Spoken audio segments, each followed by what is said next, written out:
ತಿರುಮಣಿಯ ಅಯನ ಸೋಲಾರ್ ಕಂಪನಿಯ CSR ಫಂಡಿಂದ ನೂತನವಾಗಿ ಆಂಬ್ಯುಲೆನ್ಸನ್ನು ತಿರುಮಿ ಗ್ರಾಮ ಪಂಚಾಯಿತಿ ವ್ಯಾಪ್ತಿಯ ನಾಗರಿಕರಿಗೆ ಸೌಲಭ್ಯವನ್ನು ಒದಗಿಸುವ ಉದ್ದೇಶದಿಂದ ಆಂಬ್ಯುಲೆನ್ಸನ್ನು ಕೊಡುಗೆಯಾಗಿ ನೀಡಲಾಯಿತು. ಈ ಒಂದು ಆಂಬ್ಯುಲೆನ್ಸನ್ನು ಪಾವಗಡ ತಾಲೂಕಿನ ಶಾಸಕರಾದ HV ವೆಂಕಟೇಶ್ ಸ್ವತಃ ಚಾಲನೆ ಮಾಡಿ ಆಂಬ್ಯುಲೆನ್ಸನ್ನು ಲೋಕಾರ್ಪಣೆಗೊಳಿಸಿದ್ದಾರೆ. ಈ ವೇಳೆ ಪಾವಗಡ ತಾಲೂಕು ಸೇರಿದಂತೆ ತಿರುಮಿ ಗ್ರಾಮ ಪಂಚಾಯಿತಿ ವ್ಯಾಪ್ತಿಯ ಮುಖಂಡರುಗಳು ಹಾಜರಿದ್ದರು.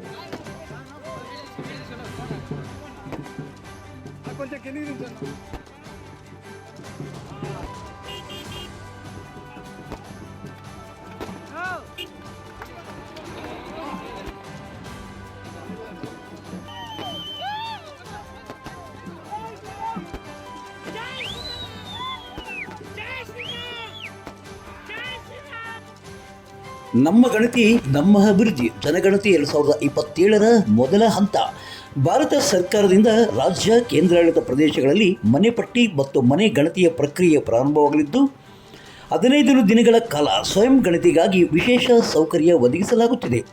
ಈ ಸಮಯದಲ್ಲಿ ಪಾವಗಡ ಪಟ್ಟಣದ ಜನತೆ ಸ್ವತಃ ತಮ್ಮ ವಿವರಗಳನ್ನು ಆನ್ಲೈನ್ನಲ್ಲಿ ಭರ್ತಿ ಮಾಡಬಹುದು ಎಂದು ಪಾವಗಡ ಪುರಸಭೆಯ ಮುಖ್ಯಾಧಿಕಾರಿ ಜಾಫರ್ ಶರೀಫ್ ಅವರು ತಿಳಿಸಿದ್ದಾರೆ. ಈ ಬಗ್ಗೆ ಅವರು ಪಾವಗಡ ಪವರ್ ನ್ಯೂಸ್ಗೆ ಮಾಹಿತಿಯನ್ನು ಹಂಚಿಕೊಂಡಿದ್ದಾರೆ.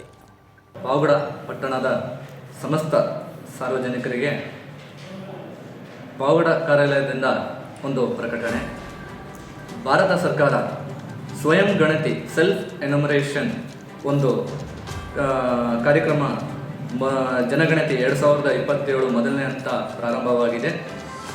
ತಾವುಗಳು ಈ ಒಂದು ಸ್ವಯಂ ಗಣತಿಗೆ ಎಲ್ಲರೂ ಪಾಲ್ಗೊಳ್ಬೇಕು ಅಂತ ನಾನು ಕೇಳ್ಕೊತ, ಮೊದಲನೇದಾಗಿ ನೀವು ಏನು ಮಾಡಬೇಕು ಅಂತಂದರೆ ಅಧಿಕೃತ ಪೋರ್ಟಲ್ ಆದ sc.census.gov.in ಪೋರ್ಟಲ್ಗೆ ಹೋಗಿ ನಿಮ್ಮ ಒಂದು ಸ್ವಯಂ ಗಣತಿಯನ್ನು ನೀವು ಈ ಕೂಡಲೇ 14ನೇ ತಾರೀಕು, ಈ ತಿಂಗಳು 1ನೇ ತಾರೀಕಿಂದ ಏಪ್ರಿಲ್ 1ನೇ ತಾರೀಕಿಂದ 15ನೇ ತಾರೀಕುವರೆಗೂ ಇರುತ್ತೆ.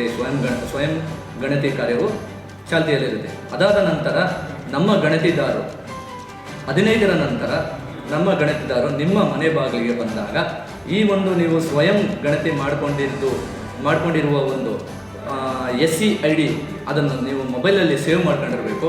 ಅದನ್ನು ಕೊಟ್ಟರೆ ಅವರು ಗಣತಿದಾರರು ಅದನ್ನು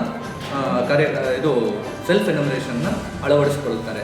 ಆದ್ದರಿಂದ ನಾನೆಲ್ಲ ಒಂದು ಪಾವಗಡ ಪಟ್ಟಣದ ಜನತೆಗೆ ತಿಳಿಸುವುದೇನೆಂತಂದರೆ ಈ ಒಂದು ಸ್ವಯಂ ಗಣತಿ ಕಾರ್ಯಕ್ಕೆ ನೀವೆಲ್ಲರೂ ಕೈ ಜೋಡಿಸಬೇಕು.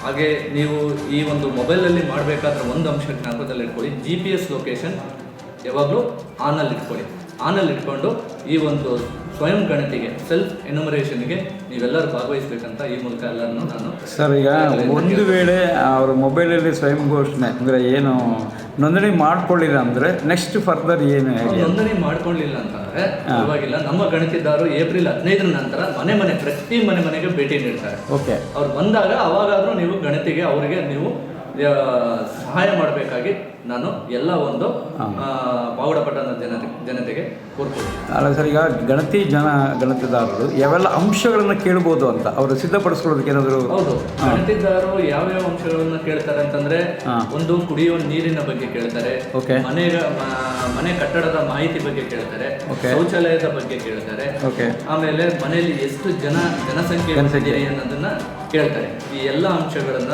ಆಮೇಲೆ TV, ಮೋಟರ್ ಸೈಕಲ್ಸು, ಕಾರು, ಇದ್ರ ಬಗ್ಗೆ ಕೆಲವು ನಾವು ಆರ್ಥಿಕವಾಗಿ ಯಾವ ರೀತಿ ಅವರು ಅವಲಂಬಿತರಾಗಿರ್ತಾರೆ ಅನ್ನೋ ಮಾಹಿತಿಯನ್ನು ಕೇಳ್ತಾರೆ. ಓಕೆ ಸರ್, ಪಾವಗಡ ತಾಲೂಕು ಶೈಲಾಪುರ ಗ್ರಾಮದಲ್ಲಿ ಕೊಲ್ಲಾಪುರದಮ್ಮ ಗ್ರಾಮ ದೇವತೆಗೆ ಆರತಿ ಕಾರ್ಯಕ್ರಮವನ್ನು ಏರ್ಪಡಿಸಲಾಗಿತ್ತು. ಈ ಒಂದು ಆರತಿ ಕಾರ್ಯಕ್ರಮದಲ್ಲಿ ಗ್ರಾಮದ ಮುಖಂಡರುಗಳು ಹಾಜರಿದ್ದರು. ಇನ್ನು ಕೊಲ್ಲಾಪುರದಮ್ಮ ಆರತಿ ಕಾರ್ಯಕ್ರಮಕ್ಕೆ ಗ್ರಾಮದ ನೆಂಟರಿಷ್ಟರು ಬಂಧು ಬಳಗ ಆಗಮಿಸಿದ್ದರು. ಅತ್ಯಂತ ಸಂತೋಷ ಮತ್ತು ಸಂಭ್ರಮಗಳಿಂದ ಈ ಒಂದು ಆರತಿ ಕಾರ್ಯಕ್ರಮವನ್ನು ನೆರವೇರಿಸಲಾಯಿತು. ಪಾವಗಡ ಪಟ್ಟಣದ ಮೂರುಮುಖ ನೆಲದಲ್ಲಿ ನೆಲೆಸಿರುವ ನಲ್ಲರಾಳ ಗಂಗಮ್ಮ ದೇವಿ ದೇವಸ್ಥಾನದ ಜಾತ್ರಾ ಮಹೋತ್ಸವದ ಅಂಗವಾಗಿ ಬುಧವಾರ 8ನೇ ತಾರೀಕು ದೇವಸ್ಥಾನದ ಸಮಿತಿಯ ಅಧ್ಯಕ್ಷರಾದ ಚೈತ್ರ ಬಾಬು ಅವರು ಚಾಲನೆಯನ್ನು ನೀಡಿದರು. ಈ ವೇಳೆ ದೇವಸ್ಥಾನದ ರಥದ ನಿರ್ಮಾಣಕ್ಕೆ ಬೇಕಾದ ವಸ್ತುಗಳನ್ನು ನೀಡಿದ ಅವರ ಕುಟುಂಬಕ್ಕೆ ತೆರಳಿ ಮಂಗಳ ವಾದ್ಯಗಳೊಂದಿಗೆ ಪ್ರಭಾವಳಿ ಮತ್ತು ಹಗ್ಗ ಮತ್ತಿತರ ಸಾಮಗ್ರಿಗಳನ್ನು ದೇವಸ್ಥಾನದಲ್ಲಿ ಹಿಡಿದು ಕರೆತಂದು ಪೂಜೆ ಮಾಡಿ ಈ ಒಂದು ಜಾತ್ರೆಗೆ ಚಾಲನೆಯನ್ನು ನೀಡಲಾಯಿತು. ಸಾಕಷ್ಟು ದಾನಿಗಳು ದೇಣಿಗೆಯನ್ನು ನೀಡಿದ್ದಾರೆ. ಇವತ್ತಿಂದ 8ನೇ ತಾರೀಕಿಂದ 17ನೇ ತಾರೀಕುವರೆಗೂ ಏನು ನಾವು ಜಾತ್ರೆಯನ್ನು ಹಮ್ಮಿಕೊಂಡಿದ್ದೇವೆ, 17ನೇ ತಾರೀಕು ರಥೋತ್ಸವಕ್ಕೆ ಬೇಕಾದಂಥ ಪ್ರಭಾವಳಿಯನ್ನು ನಮ್ಮ ಸೀನಪ್ಪ ಮತ್ತು ಕುಟುಂಬದವರು, ಜೊತೆಗೆ ರಥಕ್ಕೆ ಹಗ್ಗವನ್ನು ನೀಡಿರ್ತಕ್ಕಂಥ ರಾಜು ಅವರ ಕುಟುಂಬದವರು ಮತ್ತು ಕಳಸವನ್ನು ನೀಡಿರ್ತಕ್ಕಂಥ ಮೋಹನ್ ಮತ್ತು ಕುಟುಂಬದವರು,